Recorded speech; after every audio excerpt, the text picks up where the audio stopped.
결혼 2년째, 며느리는 시어머니와 한 집에 살게 됐어요. 남편 직장이 멀어져 잠시 본가에서 지내기로 한 것이었죠. 처음엔 3달이면 끝날 거라 믿었지만 그 3달이 얼마나 길어질지 그땐 몰랐어요. 낯선 공간과 낯선 규칙 속에서 하루가 시작됐죠. 거실엔 시어머니의 방식이 숨 쉬고 있었어요. 수건 개는 방향, 젓가락 놓는 순서, 화분 물 주는 시간까지 숫자처럼 정확했죠. 사소해 보여도 매 순간 숨이 막혔어요.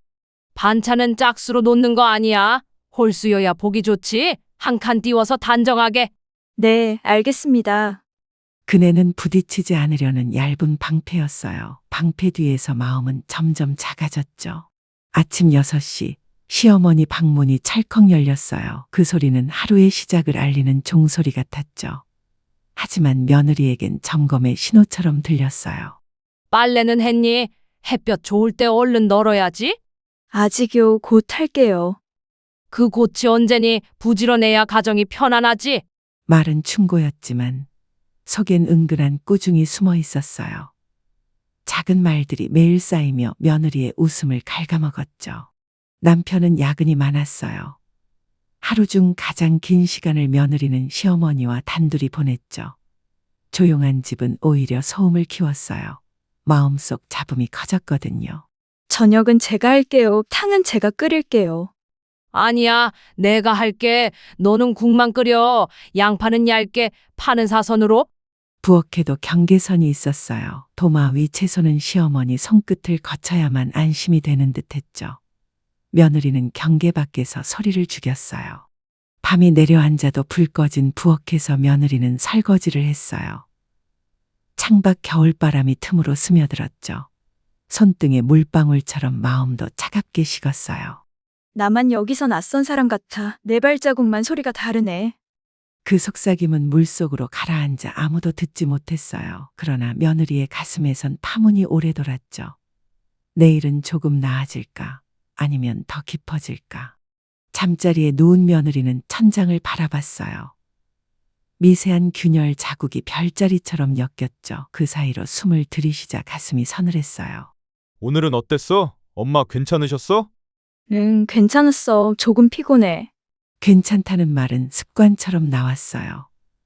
진심은 말끝에서 번개처럼 반짝였다 사라졌죠. 며느리는 이불 끝을 움켜쥐고 눈을 감았어요. 밖에선 바람이 처마를 스쳤고 안에선 두려움이 마음의 처마를 스쳤어요. 익숙해지기 전까지 매일이 새벽 같았죠. 어둡고 길고 끝이 보이지 않는 두 번째 장, 사소한 틈발단 상승. 주말 아침 부엌엔 된장국 냄새가 천천히 퍼졌어요. 냄비 뚜껑 사이로 하얀 김이 올라 천장에 부딪혀 번졌다 사라졌죠. 거실 소파엔 남편이 담요를 덮고 누워 있었어요. 일정한 숨소리가 집을 둥글게 만들었죠. 하지만 부엌 공기는 고요하지 않았어요. 채소 씻는 물소리, 칼날이 도마를 두드리는 소리, 양념 뚜껑 여닫는 소리 사이로 시어머니의 목소리가 결을 탔죠. 국물은 팔팔 끓여야 맛있어. 이렇게 약불에 오래 두면 맛이 없어. 네, 어머니. 그리고 젓갈은 이 정도 넣어야 돼.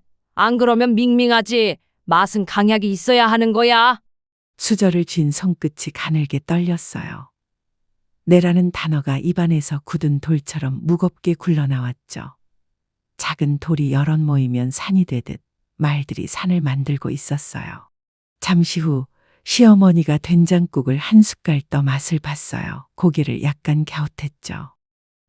간은 괜찮은데 깊이가 부족하네. 다음엔 멸치 더 넣고 물을 조금 일찍 넣어. 네, 그렇게 할게요. 짧은 대화였지만 며느리의 속은 파도처럼 일렁였어요. 팔꿈치 안쪽까지 열이 치밀었다가 이내 식었죠. 점심 무렵 남편이 식탁에 앉자 시어머니가 다시 말을 꺼냈어요. 목소리는 담담했지만 말끝은 단단했죠. 너는 왜 저렇게 국을 끓이니? 내가 한 거랑 맛이 다르잖아. 그냥 먹자. 맛있는데. 아니야, 나는 입맛에 예민해서 그래. 집안 맛은 지켜야 하거든.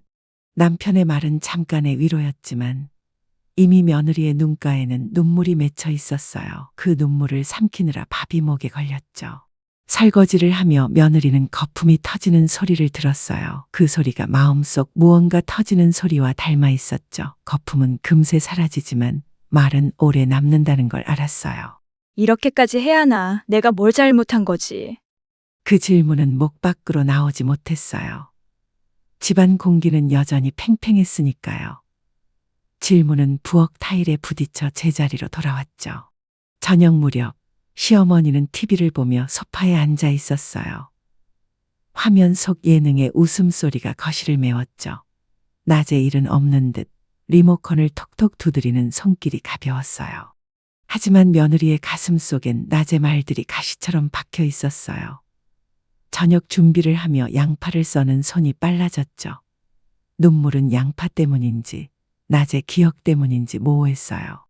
밤 남편이 방으로 들어와 물었어요. 피곤한 눈빛이 부엌 쪽을 힐끗 스쳤죠. 오늘은 어땠어? 엄마랑 괜찮았지? 그냥 평소 같았어. 별일 없었어. 짧은 대답 뒤로 말들이 목구멍에 줄줄이 걸렸지만 결국 꿀꺽 삼켜졌어요. 남편은 금세 불을 끄고 누웠죠. 숨이 깊어지는 소리가 들렸어요. 문틈 사이 TV 소리가 멀고 희미하게 번졌어요. 며느리는 천장을 바라보다 눈을 감았죠. 마음 어딘가에서 작은 균열이 또렷해졌어요. 균열 사이로 바람이 스며드는 듯 서늘했어요. 세 번째 장, 쌓이는 오해 상승. 며칠 뒤 오후 부엌에서 시어머니의 전화 통화 소리가 뚜렷하게 들렸어요. 찬장 문을 닫는 소리 사이로 단어들이 고스란히 흘러나왔죠.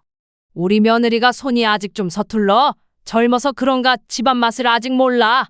서툴다는 단어가 며느리의 가슴에 모처럼 박혔어요. 한 번도 제대로 칭찬받지 못했다는 서늘함이 살결을 훑었죠.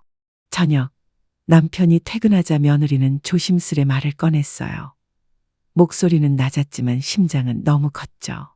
오늘 어머님이 친구분한테 제가 서툴다고 하셨어요. 그 말이 자꾸 남아서. 그냥 잊어. 우리 엄마 원래 말이 좀 그래. 신경 쓰지 마. 원래라는 단어가 며느리의 마음을 더 무겁게 만들었어요. 원래라면 바뀌기 어렵다는 뜻이니까요. 위로가 벽으로 느껴졌죠. 밤이 깊어도 며느리는 잠을 설쳤어요. 휴대폰 속 고향 친구들의 단체 대화를 열었다 닫았죠. 시댁에서 잘 지내? 너는 착해서 괜찮을 거야. 천천히 맞춰봐. 그 말들은 위로 같았지만 오히려 더 외로웠어요. 누구도 이 집 공기의 무게를 정확히 알 수 없었으니까요. 다음 날 장을 보러 나간 길, 슈퍼 앞 봄동이 산처럼 쌓여 있었어요. 파란 인맥이 유난히 선명했죠. 며느리는 한참을 만지작거리다 내려놓았어요. 마음이 덜컹했거든요. 해가 기울 무렵 부엌 창문으로 주황빛이 스며들었어요. 색은 따뜻했지만 공기는 차가웠죠. 말하지 않은 말들이 그늘을 늘렸어요. 저녁 뭐 먹지? 엄마 좋아하시는 거 해볼까? 그럴게. 도전해볼게. 대답은 순했지만 속에선 작은 시위가 일고 있었어요. 나도 나대로 할 수 있다고 누군가 말해주길 바랐죠. 네 번째 장, 말의 칼끝 상승 절정전. 첫눈이 내리던 날 거실은 김장 준비로 분주했어요. 굵은 소금이 배추 사이사이에 반짝였죠. 대야 가장자리엔 빨갛게 물든 양념이 묻어 있었어요. 배추 절이는 건 이렇게 소금은 손에 잡히는 만큼 물 온도는 미지근해야 해. 저도 해본 적 있어요. 친정에서. 그냥은 없어. 시집 왔으면 이 집 방식을 배워야지. 습관이 달라. 그 순간 며느리 속에서 무언가가 딱 하고 금이 갔어요. 말끝에 날이 살결을 스치듯 아렸죠. 손가락 마디가 하얗게 질렸어요. 오후로 접어들며 부엌 공기는 더 무거워졌어요. 배추를 헹구는 찬물처럼 마음도 차갑게 식었죠. 웃음은 어디에도 없었어요. 양념은 이 정도로 할까요? 고춧가루는 더 넣을까요? 내가 볼게. 그런 건 감으로 하는 거야. 눈으로 배워. 감과 눈 사이에서 며느리는 길을 잃었어요. 배워도 배운 게 아닌 듯, 해도 한 걸음 모자란 듯 했죠. 해가 지고 첫눈이 더 본격적으로 내릴 때 거실 창엔 하얀 입김이 맺혔어요. 며느리는 장갑 낀 손을 비볐죠. 마음의 온도는 오르지 않았어요. 수고했어. 오늘 김장 진짜 많이 했네. 그래도 맛의 핵심은 내가 다 맞췄지. 집안 맛은 쉽게 바뀌면 안 돼. 멈칫한 침묵이 식탁을 스쳤어요. 며느리는 물컵을 들었다 내려놓았죠. 얇은 유리가 덜컹 울렸어요. 5번째 장, 폭발 절정. 저녁 국이 끓는 소리가 방 안의 긴장을 덮지 못했어요. 식탁에 둘러앉은 3명의 숨이 서로의 온도를 더 올렸죠. 작은 불씨가 스파크가 되는 데는 한마디면 충분했어요. 내 마누라는 아직도 밥상 차리는 게 서툴러. 접시 간격도 들쭉날쭉하고. 어머니, 저 정말 노력하고 있어요. 매일 적고 기억하고 다시 해보고 있어요. 그런데 이렇게 계속 말씀하시면. 왜 서운해? 지적하면 다 서운하다 하지. 네, 서운해요. 매일 제가 틀린 사람 같아요. 잘하려고 해도 자꾸 모자란 사람으로만 보여요. 말이 터지는 순간 방 안 공기가 얼어붙었어요. 젓가락 끝에서 소리가 나지 않았죠. 남편은 숟가락을 내려놓고 두 사람을 번갈아 봤어요. 그만하자. 제발. 우리 다 지쳤잖아. 하지만 이미 그날 저녁은 언어의 파편으로 가득 찼어요. 반찬들은 손도 대지 못한 채 식어갔죠. 시선은 접시를 맴돌다 허공으로 흩어졌어요. 방으로 돌아온 며느리는 무릎을 끌어안았어요. 다리 사이로 숨을 몰아쉬었죠. 눈물은 울음을 부르지 않고 조용히 흘렀어요. 그 조용함이 더 크게 울렸죠. 거실에서 들리는 TV 뉴스 앵커의 건조한 톤이 아이러니하게 위로 같았어요. 둥근 음절이 파도처럼 왔다 갔다 했죠. 미안해. 내가 얼마나 힘든지 알면서도 제대로 못 막았어. 나도 미안해. 나도 더 참아보려 했는데 이제는 숨이 가빠. 두 사람의 목소리는 낮았지만 진심은 선명했어요. 그 선명함이 폭풍의 가장자리를 스쳤죠. 6번째 장, 침묵의 벽하강. 다음 날부터 집안엔 칼질 소리와 전자레인지 소리만 남았어요. 필요한 말만 짧게 오갔죠. 말과 말 사이에 공백이 벽처럼 자랐어요. 저녁 먹어라. 식기 전에. 네, 금방 갈게요. 식탁 위엔 음식이 있었지만 마음은 굶주렸어요. 젓가락은 정확히 움직였지만 맛은 흐릿했죠. 침묵은 소금도 설탕도 아니고 그냥 무였어요. 남편은 중간에서 양쪽을 달래보려 했지만 대화의 문은 쉽게 열리지 않았어요. 손잡이를 돌리면 반대편에서 다시 잠그는 느낌이었죠. 오늘 저녁은 내가 설거지할게. 엄마, 쉬세요. 됐어. 내가 할게. 익숙하니까. 거절은 습관이 됐고 습관은 더 큰 거절을 낳았어요. 행동은 말보다 더 큰 문장을 썼죠. 밤, 며느리는 이불 속에서 휴대폰을 켰어요. 쇼핑몰 창을 끝없이 넘겼다가 껐어요.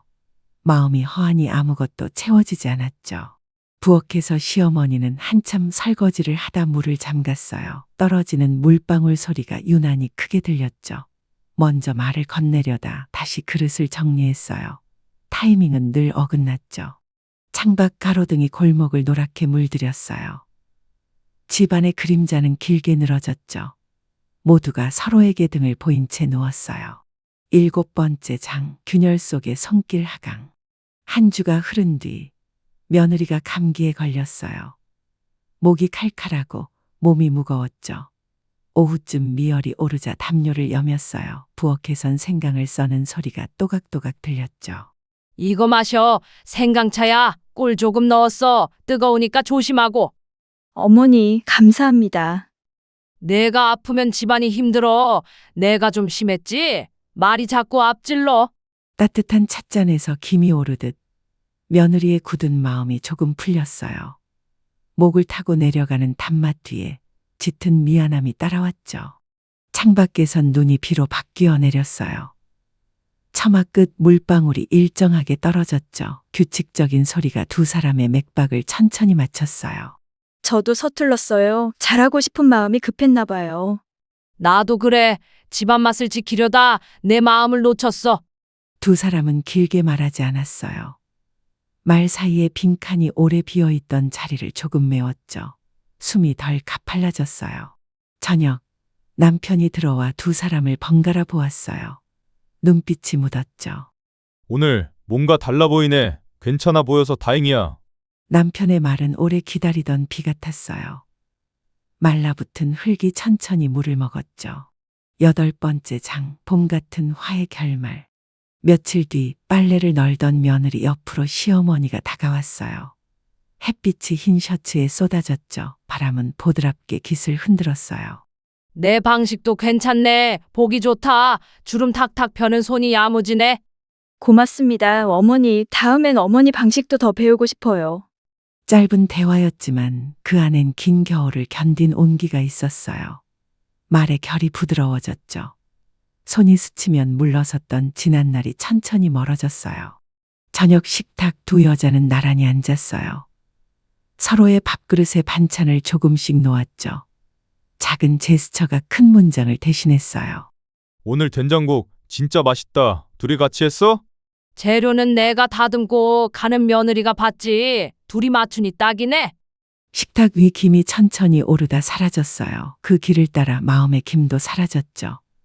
남은 건 따뜻함이었어요. 시어머니와 며느리, 여전히 다른 점이 많았어요. 그러나 이제 그 다름은 벽이 아니라 길이 될 수 있었죠. 때로는 느리게, 때로는 빠르게, 서로에게 맞춰 걸을 길. 밤, 마당에 내리던 비가 그치자 흙냄새가 진하게 올라왔어요. 창문을 스치는 바람이 커튼을 흔들었죠. 두 사람의 눈빛에 조용한 미소가 머물렀어요. 긴 겨울 끝, 봄은 늘 그렇게 오는 것 같아요. 눈에 띄지 않게, 그러나 분명하게. 오늘의 밥그릇처럼 따뜻하고 담백하게. 내일도 서로를 불러 세울 수 있기를 조심스럽게 바라보았어요.